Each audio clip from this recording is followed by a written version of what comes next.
Welcome, everybody. Thank you so much for joining us today. If you don't mind putting your name and where you're from in the chat box, that would be great. We'll keep track of who's here with us, and we'll get started right after noon. Louisiana AAP. So I'll be between me and Taryn Daigle, who's on staff with Louisiana AAP. We'll be managing all the admin side, and we'll have Caitlin Sylvester from the American Cancer Society, who is going to facilitate for us today. So welcome. I'll go on mute for a few more minutes, and then we'll get started a little after noon. Hello, good afternoon, and welcome to our webinar series, Improving HPV and Pediatric Influenza Vaccination Rates in Louisiana. We're so pleased that you could join us today. During this webinar series, you'll hear from experts and have the opportunity to ask questions of the presenters and your peers. And our hope is that with this webinar and this series, you'll be in a place where you can learn and apply this knowledge and these resources to your day-to-day work. So we want you to ask questions, we want you to learn from each other.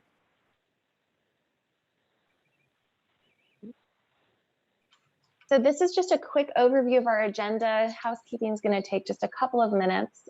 Then we'll move on to our presentation. We'll have time for questions and answers. I know some of y'all's time is limited, so just know if you're able to stay on, that would be wonderful. So this educational series is made possible through funding from the American Academy of Pediatrics.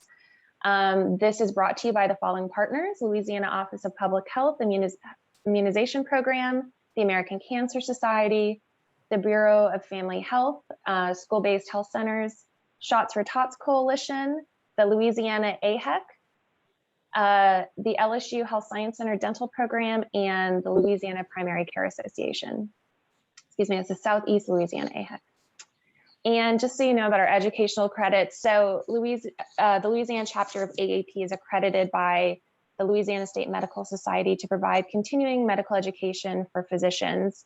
The AAP designates this live activity for a maximum of 1.0 AMRA PRA Category 1 credits. Physicians should claim only, we're hearing.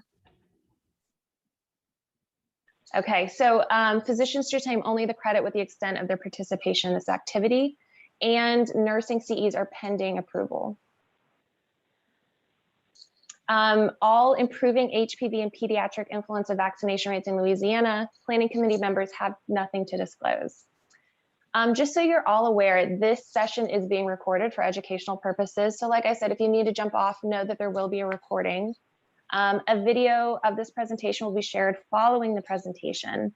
So by participating in this webinar, you give your acknowledgement and consent for the recording. As such, please ensure that patient privacy is protected and do not provide any PHI during today's question and answer period. Please make sure your microphone is muted during this session. You will have the ability to mute and unmute if you'd like to participate or ask questions on today's call. If you're having any IT difficulty, please chat or text call Ashley. The number is 225-505-7611, and she'll be able to assist you. If you have video capabilities, we encourage you to join myself, come on camera so we can see your faces. Please feel free to put any questions or comments in the chat box. We want this to be an engaging and interactive session, and it really kind of helps learning for everyone. And finally, please enter your name and where you're from in the chat box so we can get to know each other and we can have your attendance captured. So we are very excited. Today's webinar, HPV 101, is presented by Dr. Joseph Bocchini, Jr.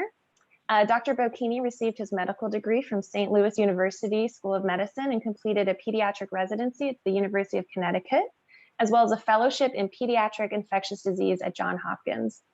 In 1996, he was appointed medical director of the Children's Hospital at LSU Health Science Center in Shreveport, and he continued as the department chair and medical director of the Children's Hospital until his departure earlier this year.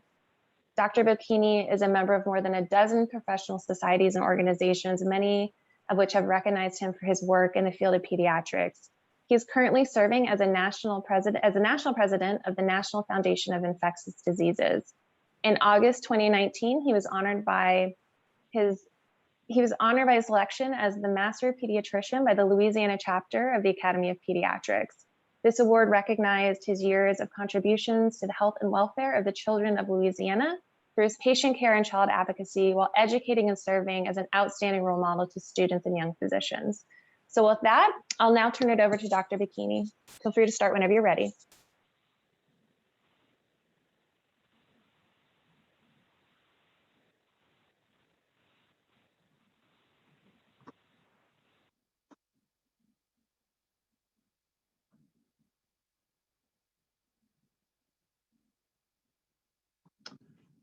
All right. Well, Caitlin, thank you for that kind introduction. I appreciate it. Are you able to see my slides okay? Is it there? Yes, they look great. Okay, perfect. All right. Well, I want to thank you and Ashley for the opportunity to initiate this collaborative sequence of conferences. I think this is a really important opportunity for us to provide information to all of you who vaccinate children. We really, of all the vaccines that we give, the two that we are behind on compared to other vaccines are HPV vaccine and influenza. And each represents a specific challenge. And therefore, during the course of this collaborative, you will be given information that you need to try to maximize your ability within each of your practices to bring the patients that you serve up to full vaccination with both of these vaccines, as well as all the other vaccines that you normally give routinely to children. So my presentation is really to get things started because with information. There's no way you can give a firm recommendation and a strong recommendation for a vaccine unless you have a good feeling for what the disease we're trying to prevent is, what its frequency is, how important it is to prevent, and why the policy that we have for utilizing that vaccine was put together the way it was. And I think when you have that basic data and information, it makes you a much stronger advocate for the vaccine because you can then not only promote the vaccine professionally, but you can answer parents' questions if they have any concerns and have them understand why it's much better to get the vaccine than to leave their child potentially exposed to a pathogen that we can prevent with our current vaccine program. So on this first slide, there's two things. One, there's HPV. It's a virus that we know causes cancer. And then underneath that is a CDC poster, which explains why we want to give this vaccine. HPV vaccine prevents cancer. And so why would we not use this vaccine when we can potentially prevent 90% of HPV-related cancers that occur in this country each year? So that's the short summary of my talk. I have no significant disclosures related to this presentation. And my objectives are to give you the background information so that you have full understanding of the epidemiology and outcome of HPV infections, understand the safety and the effectiveness of the HPV vaccines and the currently available 9-valent vaccine that we're using in the United States. And then we'll leave you with the question as to why we have the current status of HPV uptake. And then in subsequent presentations, you're going to hear about how we can improve what we're doing to increase the vaccination rate and uptake of this important vaccine. So let's just start off with talking about human papillomavirus. There are many different human papillomaviruses. Some produce the common warts that we see on skin in children and adults. But the group that we're going to talk about today are those that produce mucosal infections, the ones on the left side of the slide. There are about 40 types that produce mucosal infections. And they're broken down into two groups. One is low-risk groups, and these are the viruses that produce genital warts. And then we have high-risk or oncogenic types, and there are 13 to 14 high-risk oncogenic types. And these are really important because persistent infection with one of these oncogenic types can result in the development of cancer. And as you can see from the slide, cervical cancer, a variety of different anogenital cancers, a variety of different cancer precursor abnormalities, which we'll talk about shortly, also occur. And this is particularly found in individuals with cervical changes. And this is the genesis and the basis of the importance of PAP testing. And then a variety of different low-grade cervical diseases as well. But also very importantly, is the emergence of HPV as the most common cause of oropharyngeal cancer in the United States.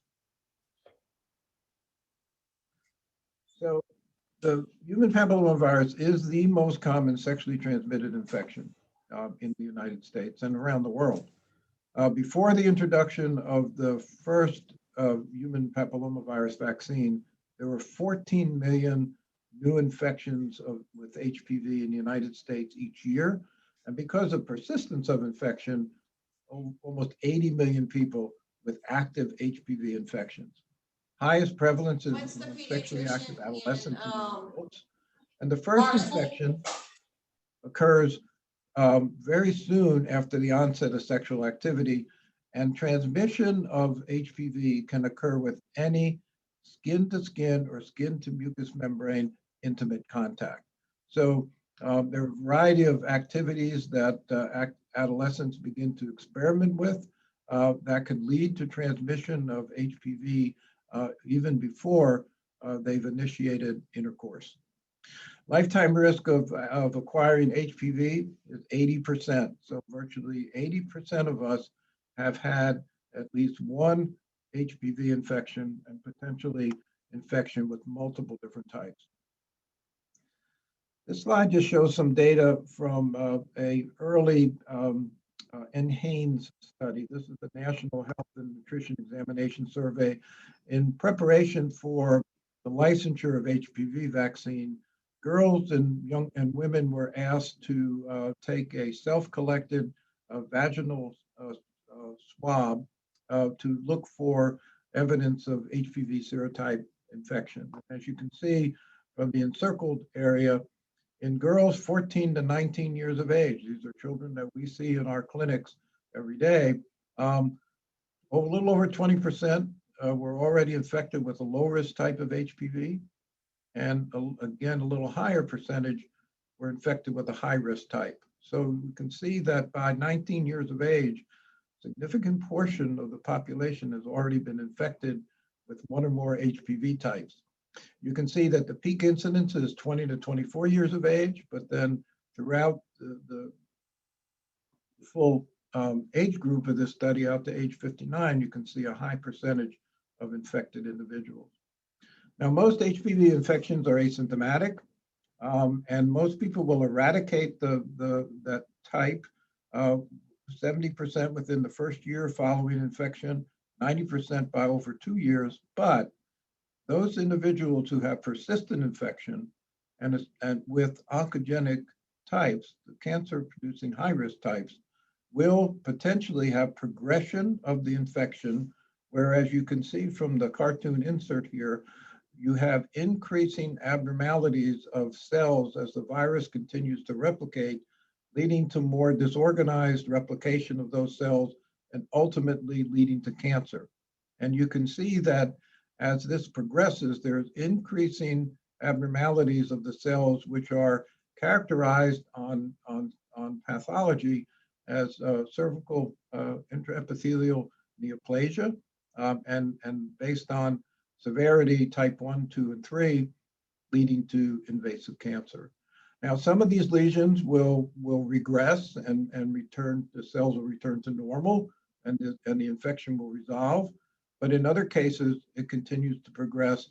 And so cancers evolve from HPV infection over the course of 10 or 15 years. But most cancers that occur due to HPV infection are from infections that are acquired within the first 2 decades of sexual activity. So most infections occur that lead to cancer occur before the age of 30. And then this shows you that cervical cancer occurs very frequently during childbearing ages. And you can see the frequency, 24% in the 35 to 44-year-old group, 13.9% in the 20 to 34-year-old group, but then additional cases occur throughout the lifespan. Now, HPV can be associated with a variety of different cancers, as I've already mentioned, but this slide shows you the new HPV-associated cancer cases each year in the United States, and it amounts to around 40,000 cases of HPV-related cancer. You can see that amongst women, cancer of the cervix is most common. Amongst men, it's oropharyngeal cancer, and the overall rate, total number of cases, a little higher in females than it is in males, but there is a significant cancer burden for both men and women due to HPV. And if we look at the 9 types that are in the currently available HPV vaccine, you can see that they are responsible for a very significant portion of all of the anogenital cancers that we see in the United States, and 66% of all of the oropharyngeal cancers. In fact, one serotype, type 16, is responsible for the vast majority of oropharyngeal cancers in men and women.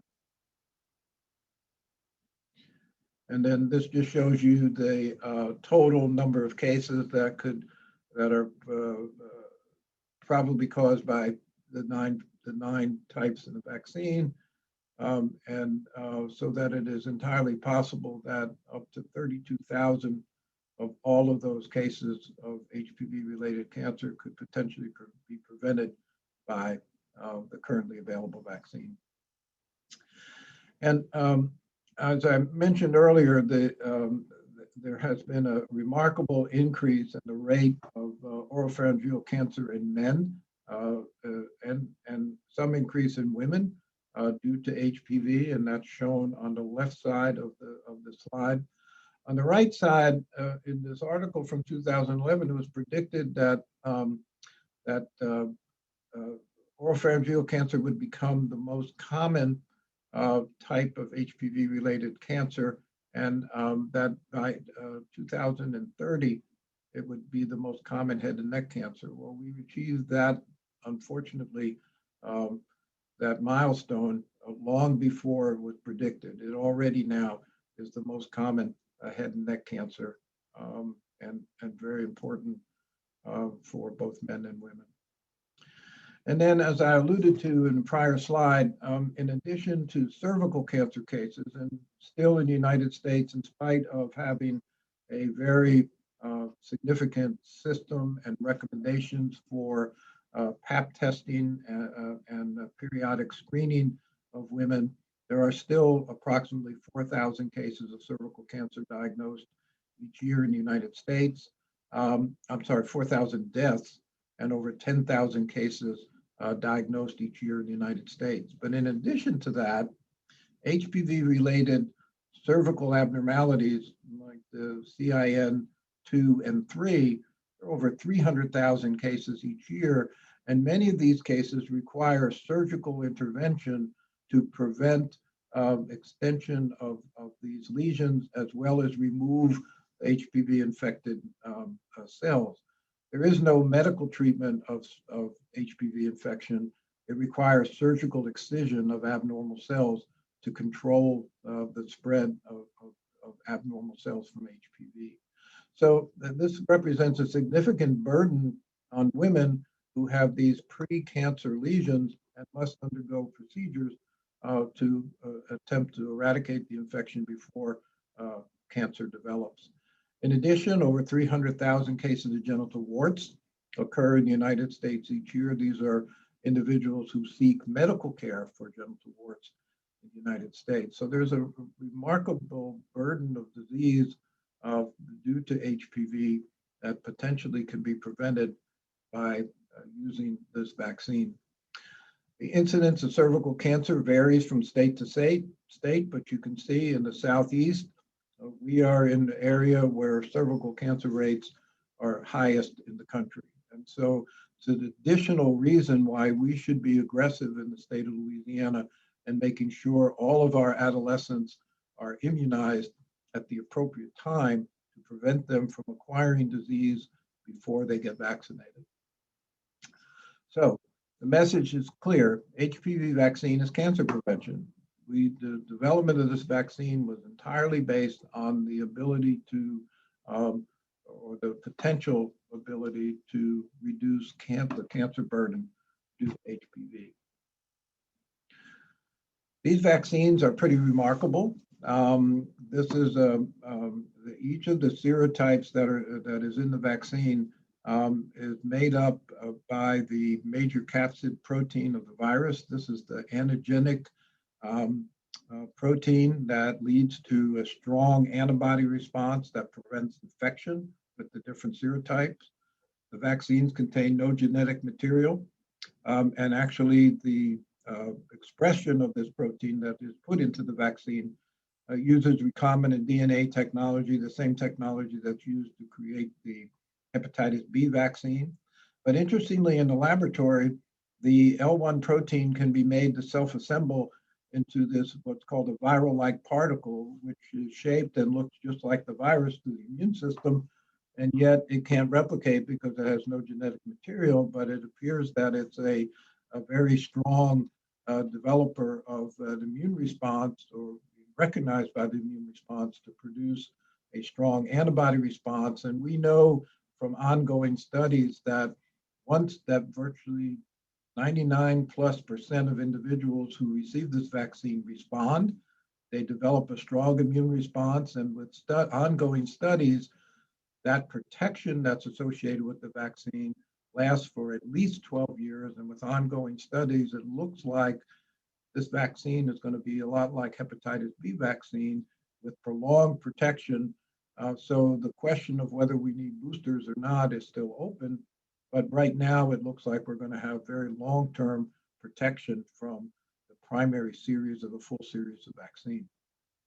So the U.S. vaccine program really began in 2006 with the licensure of the vaccine for use in girls.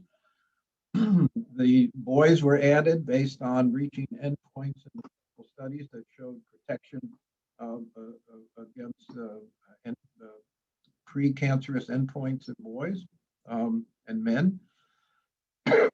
And by March 2020, over 120 million doses of this vaccine have been distributed in the United States. The 9-valent vaccine, which we use today, was first licensed in 2014. It's in 2016. It's now the only HPV vaccine that is used in this country. And initially, it was used as a 3-dose schedule, but a 2-dose schedule was added to the recommendations in 2016 for individuals who begin their immunization before their 15th birthday. And that's based on the fact that you develop a strong and persistent antibody response. 2 doses, very similar to the actually, in some cases, even better than the 3-dose series. And I'll talk about that in a minute. So with all of the doses distributed in the United States and then all the doses distributed around the world, this vaccine has an incredibly strong safety record. There have been no significant adverse events associated with this vaccine beyond what has been known from the time that the vaccine was studied in clinical trials, except for the understanding that in this age group that we vaccinate, there is a chance for syncope, which is a vasovagal response that relatively common in adolescents who get injections. But there have been no serious side effects that have been associated with this vaccine.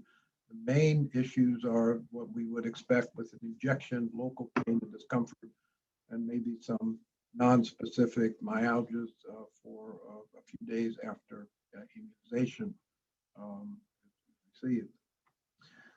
So the current 9-valent vaccine has, as I mentioned, 9 different types.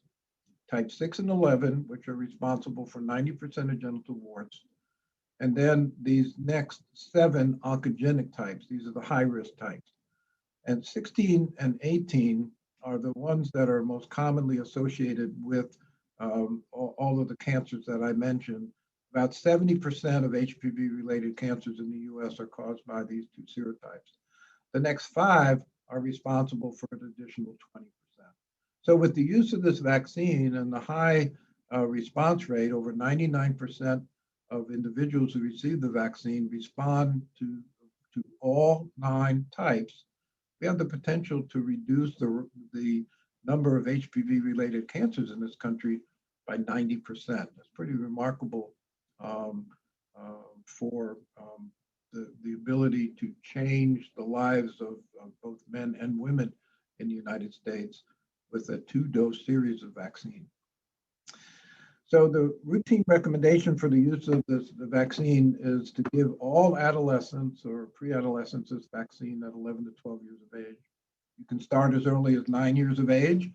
If you feel that this fits better into your practice, it can be given at age 9. It's licensed down to age 9. And we certainly think that individuals who have a history of having been abused sexually or have unfortunately had a sexual assault, we should vaccinate those individuals beginning at age 9. But for anybody else, anywhere from 9 to 11 to 12 is an appropriate starting point for initiation of the vaccine series. As I mentioned earlier, the 2-dose schedule is recommended for anyone starting the series before their 15th birthday. And the second dose here is given 6 to 12 months after the first, so it can be fit into a routine schedule in your office, depending on how you want to do it. And actually, instead of the initial recommendation with the 3-dose series, if you delay that second dose to 12 months, you even end up with higher antibody titers than you would if you stuck to the 1, the 0, 2, and 6-month schedule. Why are we using this schedule? Well, obviously, the best way to protect against an infectious disease is to immunize before someone's likely to be exposed. And so modeling shows that if we focus on 11 to 12-year-olds, then we're going to have a greater impact against HPV infection because we're going to catch these individuals before the onset of sexual activity.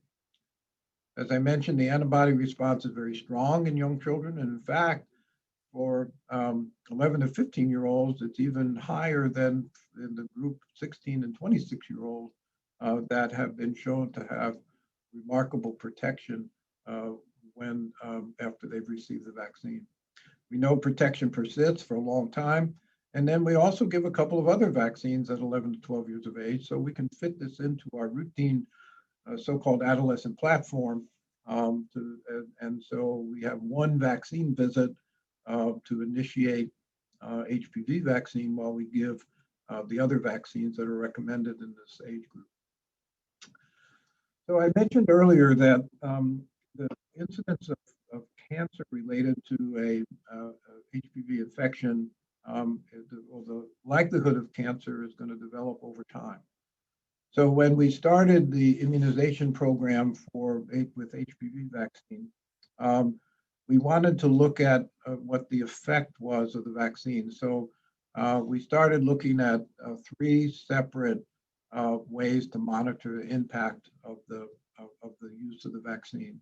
So the first outcomes, the early outcomes, would be a change in HPV prevalence, the frequency with which we find the types in the vaccine and in young individuals who are at risk. And then what's the incidence of genital warts? Did we change the incidence of genital warts? Mid outcomes, so multiple years later, would be looking at PAP tests and other markers for pre-cancer lesions, the CIN 1, 2, and 3, that would be associated with the vaccine serotypes.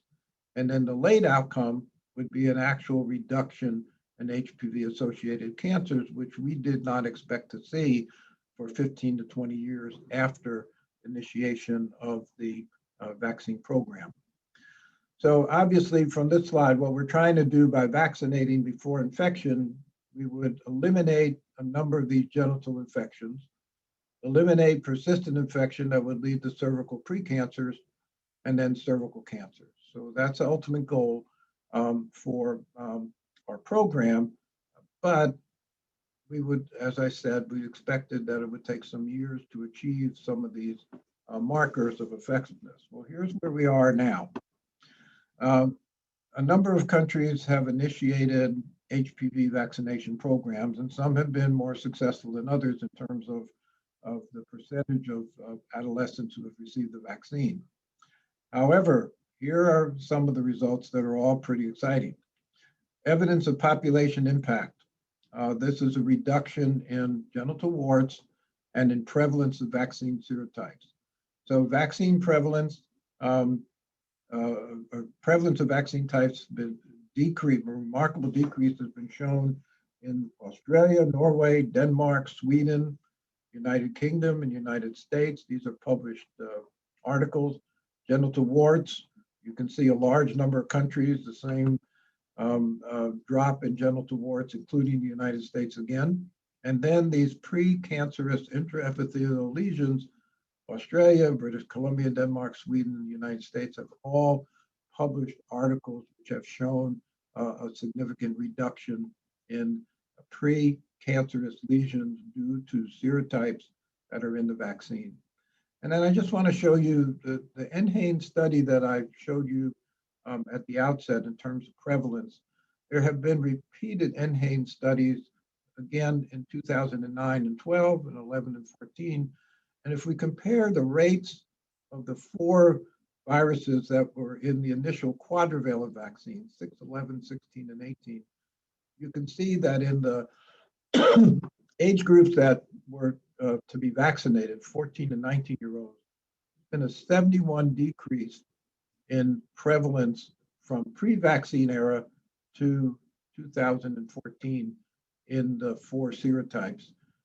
61% in 20 to 24-year-olds, only about 25% in 25 and 29-year-olds, because this is a group that was much less likely to be vaccinated. And if we look at just 16 and 18, a 60% prevalence reduction, and vaccine efficacy or effectiveness out in the use in the community based on this data was 83%, and this is a non-selected population, so that it's very possible that some individuals who developed disease were already infected before they received the vaccine. So also a recent Cochrane review showed that it looked at a variety of publications, vaccine trials of individuals who had previously were uninfected before they got the vaccine. We look at cervical precancer lesions based on vaccine type. The vaccine group only had 2 lesions per 100,000 versus the placebo group 164 per 10,000. And so that's a remarkable reduction in the frequency of precancerous lesions. So again, not only preventing infection, but precancerous burden as well. And then this past October, we had the first paper published that showed that the vaccine actually has been shown to reduce invasive cervical cancer. And this is a study from Sweden. And I'm just going to show one slide from that study. If you look at the sort of orange line, you can see this is the rate of the cumulative incidence of cervical cancer per 100,000 population amongst people who were unvaccinated. And then the next is looking at those who are vaccinated at 17 to 30 years of age. So they obviously had a risk of having infection prior to being vaccinated.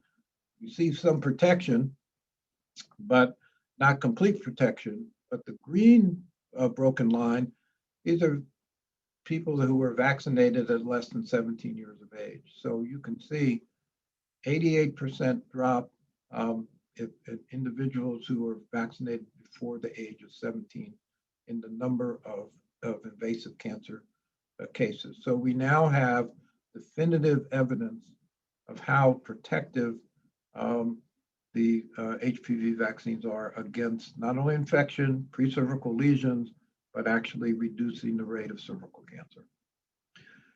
So where are we now in the United States? This is the estimated vaccine coverage among adolescents and 13 to 17-year-olds by health insurance staff's National Immunization Survey. So I just picked the overall rate of vaccination to show you that there's a remarkable gap between how well we're doing between giving Tdap and meningococcal quadrivalent vaccine to children up to 17 years of age versus HPV vaccine. So if we look at the percentage of adolescents, now this is at age up to age 17, so this is now beyond what we are recommending. Only 54% of children in the United States are fully immunized against HPV, whereas about nearly 90% or just above 90% are immunized against Tdap and meningococcal quadrivalent vaccine. We're a little better in Louisiana, and I think that's to the efforts of all of us who are out there and all of you who are immunizing children every day. We can see we're a little above the national average for Tdap and ACWY, and we're also above the national average for being up to date for HPV vaccine, but it's still under 60%. So we need to do better. And I think the rest of the presentations over the next number of weeks are going to help you maximize your ability to immunize children in your practices. And so we're really pleased that you have signed on to join this effort. And we hope that you will receive the information that you need to streamline your practice and improve immunization rates beyond where you are now. So the keys to successful vaccination recommendation for HPV, one was understanding the epidemiology and outcome of HPV infection. Hopefully I provided you with that today. And that an understanding of the safety and efficacy of the vaccine and the rationale for recommendations so that we can answer parents' questions. I hope I provided that as well. And then hopefully these will be the basis on which you could give a strong recommendation at the appropriate time to give this vaccine along with the others that are recommended at age 11 to 12. So with that, that will end my presentation, and I'm happy to take any questions. So thank you. Wonderful. Thank you so much, Dr. Bocchini. Does anybody have any questions? And feel free to come off of mute, or you can go ahead and put them in the chat box.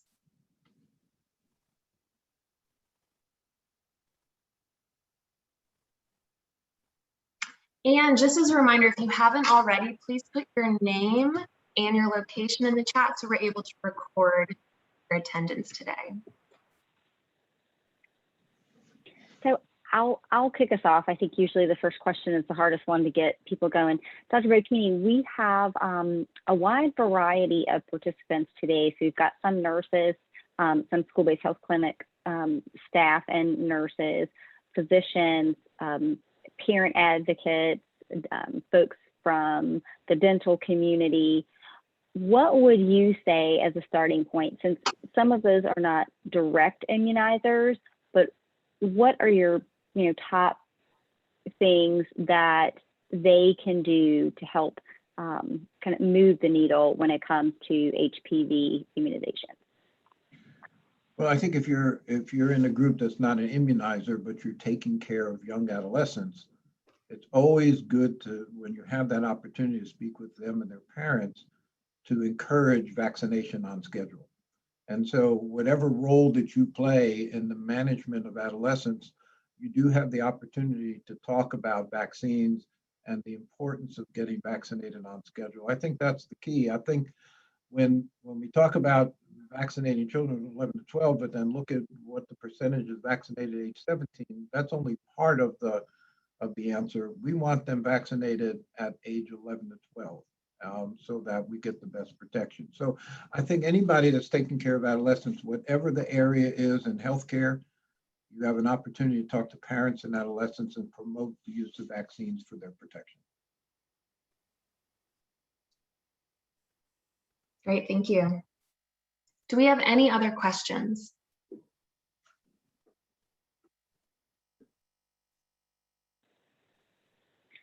I'll ask another question related to research. So Dr. Bocchini, you mentioned that the oropharyngeal connection with HPV is something that's really been looked at and has been shown for that tight connection. Is there a recommendation now for using HPV as it relates to that, or are there studies? And are there any current studies that are looking at different forms of transmission? Just where are we going in the future, maybe is where I'm asking. Well, I think that there is now data from some of the clinical trials that really ad hoc after the trial was initiated, looked at oropharyngeal colonization with type 16 and 18. And that one trial with a bivalent vaccine really showed a remarkable reduction in colonization of the nasopharynx with type 16 following use of the vaccine, in fact, even after one dose of the vaccine. So I think we do have some clinical evidence and research evidence of reduction of colonization at other mucosal sites other than the cervix. And I think we have evolving data that shows that the vaccine is effective in reducing the rate of colonization in the oropharynx.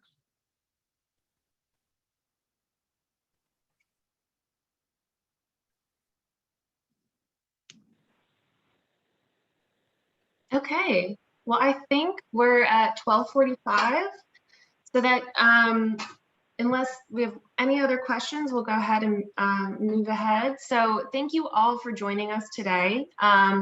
We hope you'll be able to join us for our next session on April 8th, 2021. And at the same time, noon, Ashley has included the evaluation survey in the chat box, and you'll need to complete the survey to receive any sort of educational credit. So be on the lookout for a follow-up email that includes all of the today's slides, a recording of the lecture, and an evaluation for the survey link.